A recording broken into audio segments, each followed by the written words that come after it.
I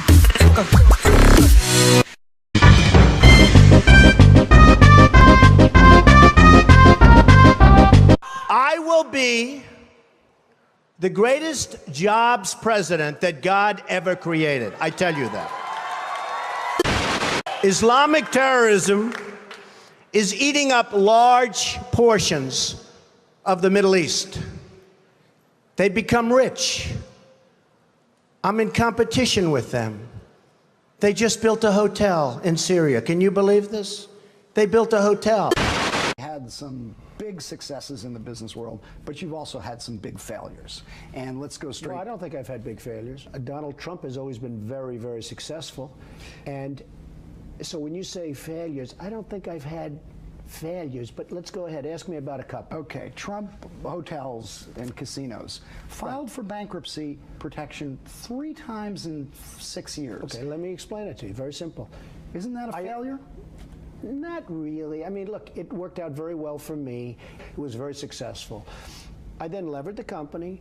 I took it public. So I had a relatively small piece of the company. And what happened is Philadelphia. Wait a second, you were chairman of the board. Excuse me. You were chairman of the board. I was chairman, but I didn't run the company. I had nothing to do with running the company. Management ran the company. You were paid $2 million a year. Excuse me. I didn't run the company. I'm just telling you. So what were you paid $2 million a year for? Excuse me. Because of my genius, okay? When do we beat Mexico at the border? They're laughing at us, at our stupidity. And now they're beating us economically. They are not our friend. And these are the best and the finest.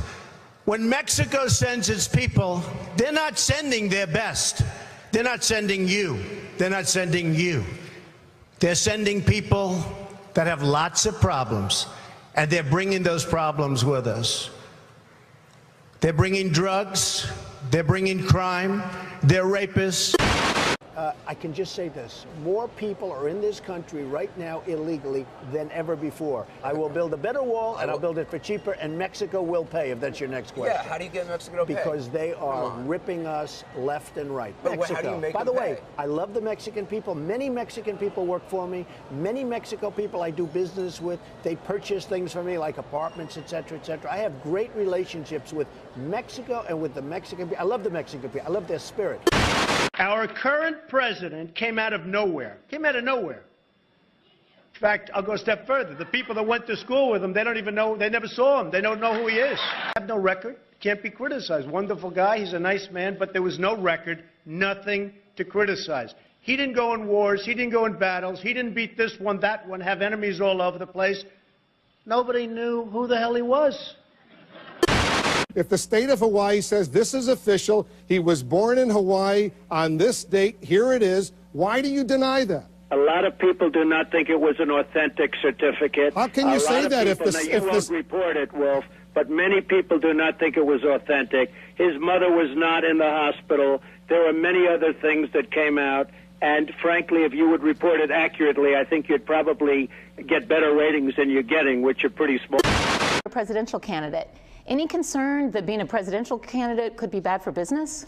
It could be. I mean, I really don't care. Most corporations steer clear of politics because they know that by taking one side, they're going to alienate half of America. As a businessman, does it make business sense to be so outspoken? Doesn't matter to me if it does, if it doesn't. You do know Hillary Clinton. You've said you've liked her. You got along with her well when she was New York Senator. Thank you all so much. Personally, what do you like best about Hillary Clinton? I get along with everybody.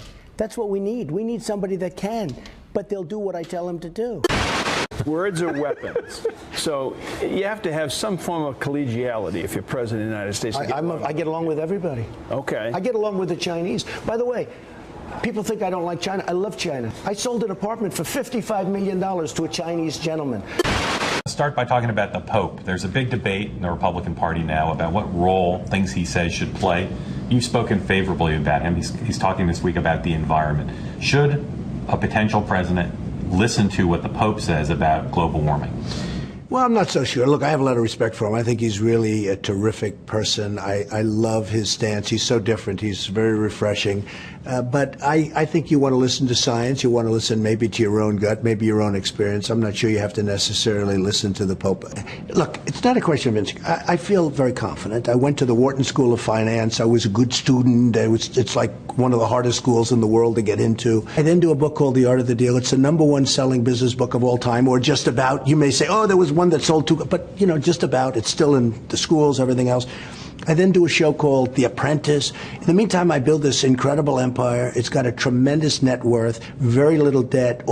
And then I hear some pundit or some person say, he doesn't deserve to be on the stage with a senator. The senator is nothing. And I'm not saying, or senators are nothing, I'm saying certain people are zeros. You seem to have quite a thin skin. You get very upset when people make fun of you. Well, no, I don't get upset. Donald Trump is now threatening to sue the network Univision after they pull the plug on their Spanish-language coverage of the Trump-owned Miss USA pageant. I love the Mexican people. 2 waiters came up to me tonight. Mr. Trump, we love you. I said, where are you from? Mexico. I said, that's great. I love you too. I do. I love Mexico. I've had tremendous relationships with people in Mexico. But I said, we need a strong border. I said, we need a wall. Are you not more concerned about them than you're concerned about illegal immigrants coming in here and I'm killing concerned people? about everything. I'm concerned about the country. Our country's going to hell. You're for the Second Amendment. Do you have a gun? I have a license to have a gun. Yes, I do. Do you own one? Yes, I do. Do you use it? Gun range? It's none of your business. It's really none of your business. So you will release your financials on time? Absolutely. Yeah, I think we're going to have it on time. In That's fact, 8 days from now. Excuse me. Now that you're in second place in the polls, Politico runs a story quoting Republicans, including Ari Fleischer, the former Bush White House spokesman, calls you roadside accident. He tarnishes everyone, irresponsible, divisive, hurtful. Does that hurt your feelings? No, I mean, Ari is somebody that nobody respects, and nobody has any respect for him. I'm surprised you even waste your time quoting him. I'm going to make America great again. Politicians aren't going to do that. And everybody takes me very seriously. On the Mexican comments, why not say, maybe I went too far, poor choice of words, or even, I'm sorry? I don't have to say that. Look, the Mexican border is a sieve. People are pouring through our country, into our country. We don't know who they are, where they are. They come from all over the world, not Mexican. I employ thousands of Mexicans. I've employed over the years many thousands of Mexicans. Right. I love the Mexican people. They're fantastic. Lived here in New York in the early 90s when the tabloids went haywire over your breakup with Ivana and your relationship with Marla Maples. When this gets dredged up and people say, Trump, he's not a good role model? Look, everybody knows me. I've had an amazing life. I've built an amazing business. And actually, they said, oh, he'd never say what his business is worth. It's actually a much higher number than the number I gave. Jobs back from China. I'm going to take jobs back from Mexico. By the way, Mexico's the new China. Mexico is killing us. What are we doing? We're losing our base. Our GNP is, think of it, it's less than 0. That means we're getting smaller. And all these other countries are growing like we. It's fair to say that sometimes you exaggerate. I don't think I exaggerate any more than anybody else.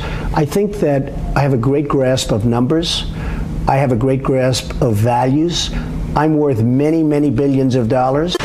Either. Would you like David when Cameron, it was brought up, would you like him to withdraw the particular comments that you're stupid, divisive and wrong with your view about Muslims? Well, number one, I'm not stupid, okay? I can tell you that right now. Just the opposite. Number two, in terms of divisive, I don't think I'm a divisive person. I'm a unifier. Unlike our president now, I'm a unifier. I don't care about him. I mean, it doesn't make any difference to me about him. Let's see how he does. I mean, let's see if he's a good mayor. Are you offended by what he said? Yeah, I am, because he doesn't know me, never met me, doesn't know what I'm all about. I think they're very rude statements, and frankly, tell him I will remember those statements. They're very nasty statements.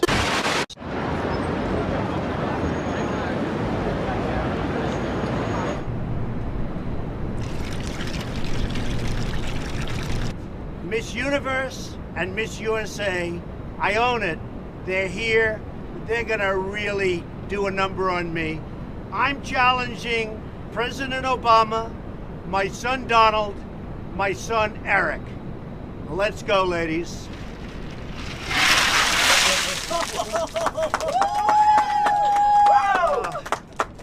What a mess. Without the loss. You know who owns The New York Times is at Carlos Slim.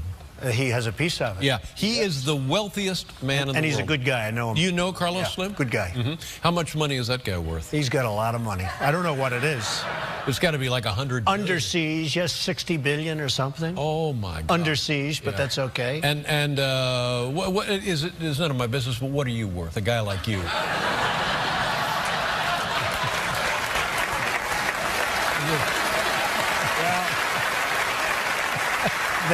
They say I'm only worth $9 billion. $9 billion? Yeah. Only worth $9 billion. I don't feel so good when you mention Carlos Slim. Yeah. Because China and all of these people, Mexico is the new China, by the way. Mexico is unbelievable what they're doing with cars and with industry. They are taking our business like we're a bunch of babies. We don't have our best and our brightest negotiating for us. We have a bunch of losers. I'll tell you what, I'd like guys like Jack Welch. I like guys like Henry Kravis.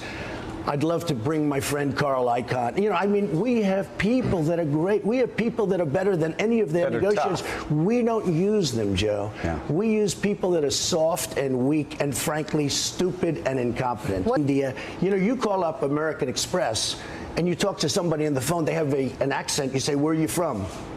We're talking to them in India. And I say, we can't do that ourselves. I have buildings. I own the Bank of America building. Big deal. I own the Bank of America building in San Francisco. I deal with China. I have a great relationship with China. Business Week magazine has an article. What do the Chinese most want? One of the 10 things. Anything Trump. I think I am a nice person. People that know me like me.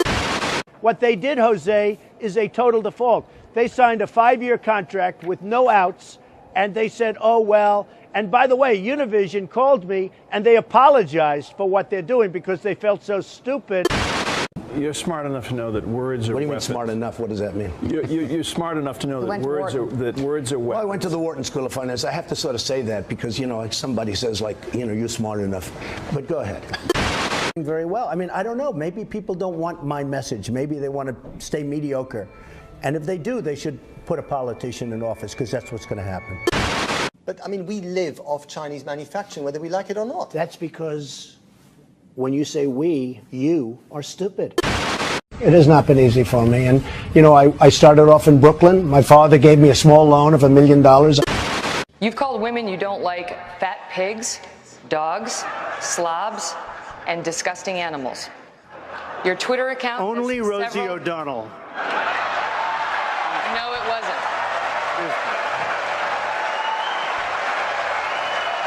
Your Twitter account.